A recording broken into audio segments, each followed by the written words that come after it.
Film dimulai dengan menampilkan kisah seorang raja bernama Arthur yang karena beberapa sebab, akhirnya menjadi seorang penguasa lautan. Ya, dia adalah raja di kedalaman Samudera Atlantik yang super betebes indahnya. Diketahui bahwa kerajaan yang dipimpin oleh adiknya yang bernama Orm itu hendak menyerbu permukaan bumi yakni daratan. Hal itu dikira oleh Arthur sebagai kejahatan yang harus segera dihentikan. Sehingga, Arthur pun menyerang kerajaan itu dan berhasil mengalahkan semua prajuritnya termasuk adiknya, Orm, kemudian memenjarakannya di suatu tempat yang sangat tersembunyi. Setelah menjadi raja, meski tak dia sukai, dia memimpin kerjaannya dengan caranya sendiri. Film kemudian memperlihatkan seorang lelaki bernama, kita sebut saja pengacau, sedang berada di suatu tempat yang penuh es bersama rekan-rekannya. Mereka sedang melakukan suatu misi yang sangat penting sekali sampai-sampai tak bisa diungkapkan oleh bahasa.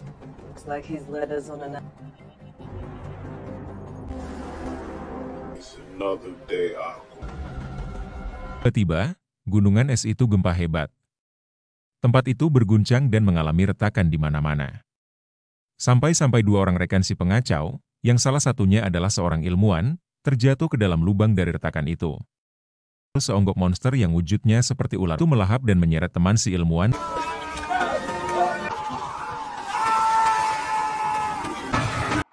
Si pengacau dan rekannya yang lain pun bergegas menolongnya.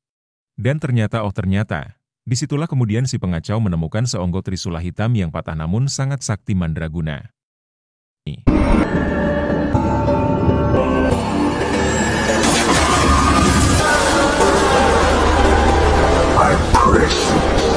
Terjadi peningkatan suhu panas yang luar biasa sampai mengakibatkan gunung es di muka bumi meleleh dan berguguran begitu cepat. Hal itu ternyata juga dirasakan oleh para penghuni laut sehingga membuat para dewan di kerajaan Atlantis melakukan rapat dadakan. Para dewan yang memang sejak lama membenci makhluk darat menganggap semua itu ulah manusia. Mereka yakin, manusia suka sekali merusak dan mencemari laut, akan tetapi, Arthur sang raja, yang sebagian dirinya adalah gen darat menawarkan pandangan lebih moderat buat mengatasi masalah itu. Arthur mengusulkan agar penghuni Laut Atlantis menunjukkan diri ke darat dengan niatan saling mengingatkan dan membantu satu sama lain, tanpa melakukan penyerangan sebagaimana diinginkan oleh para dewan kerajaan itu. Namun, mereka menolaknya. Dan itu membuat Arthur tak bisa membantah. Di tempat lain di dalam Samudera Atlantis, terlihat seonggok kapal selam yang di dalamnya berisi si pengacau dan rekan pasukannya sedang melakukan misi kedua. Ekspedisi itu berencana mencuri benda bernama Orichalcum yang dimiliki oleh kerajaan Atlantis. Akan tetapi, nyaris berhasil, mereka terciduk. Dan pertempuran pun terjadi.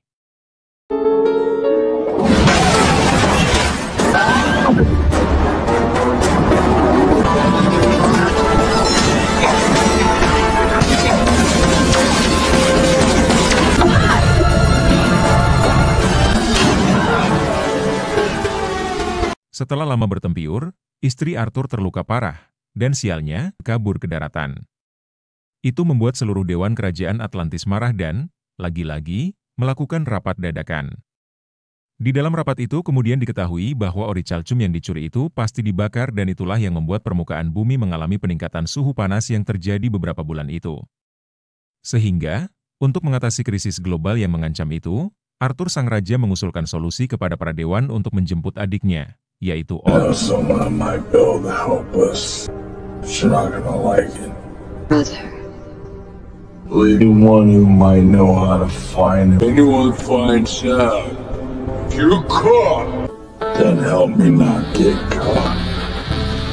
Maka bersama seekor gurita biru bernama Topo, Arthur berangkat untuk mengeluarkan Orm dari tahanannya. Meskipun tahanan itu dijaga oleh banyak pasukan, tak sulit bagi Arthur untuk mengecoh dan mengalahkan mereka. Penjemputan Orm itu kemudian berjalan dengan mulus meski ada rintangan sedikit dan bermain kejar-kejaran.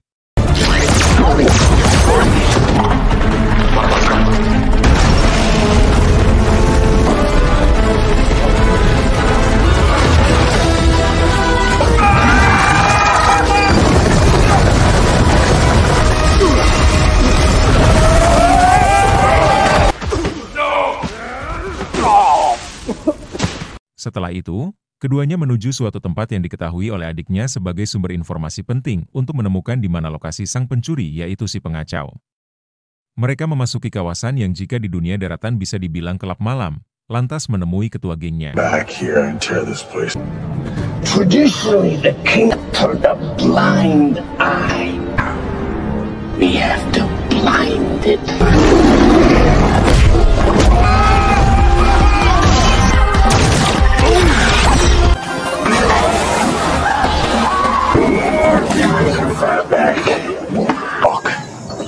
I don't know where travelers say there's a jungle there now. I'd say that's where King is hiding out. No, we need it. Setelah berhasil kabur, Arthur dan adiknya pun terdampar di sebuah pulau asing. Mereka sudah mengirim pesan kepada kerajaan supaya segera dijemput.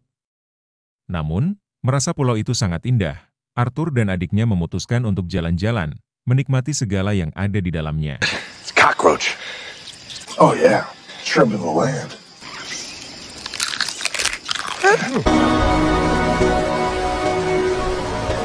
Tak lama kemudian, Arthur dan Orm terlihat memasuki lokasi si pengacau. Mereka berencana merebut Orichalcum, atau setidaknya, menghentikan suhu panas yang kian meningkat itu. Akan tetapi, apalah daya, kenyataan berkehendak lain. Mereka memang berhasil menghancurkan pembakaran Orichalcum, tetapi si pengacau tak dapat disekap oleh mereka. Malahan, Arthur babak belur dan Orm hampir is dead. Setelah kembali ke kerajaan Atlantis, Orm yang luka parah pun diobati. Dan di momen itu, Orm kemudian mengungkap sesuatu yang mengerikan. Sebuah rahasia di balik trisula milik si pengacau yang sempat terkuak padanya ketika dia pegang saat bertempur tadi. Lost kingdom. Was once the seventh kingdom, and then one day, it was stricken from the chronicles. And I didn't just see it. I knew it. Someone else's memories. In King Atlan's time, United Kingdoms of Atlantis. City was a curse. Appalling the land, the sea, tyrant who ruled Necros. But Atlan defeated all of Necros with a spell, own blood. That Kordax is supposed to remain frozen for eternity. Found it.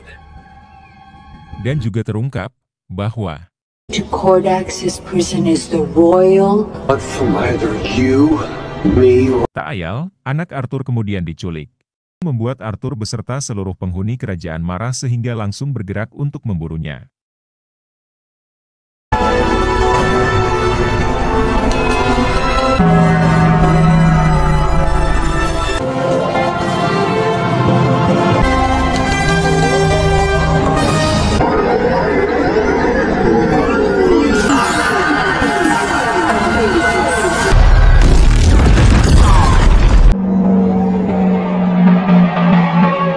Di tengah ritual pembebasan sang terkutuk hampir dilakukan, Arthur dan pasukannya tiba di lokasi itu.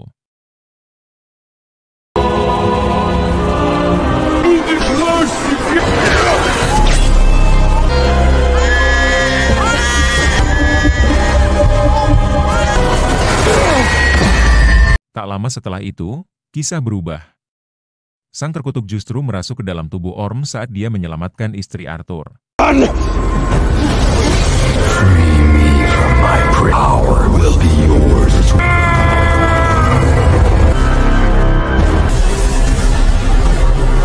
Atlan's blood. My eternal night. I'm coming for you. Let him take it. Hasn't he taken to reclaim my destiny? We do this. You.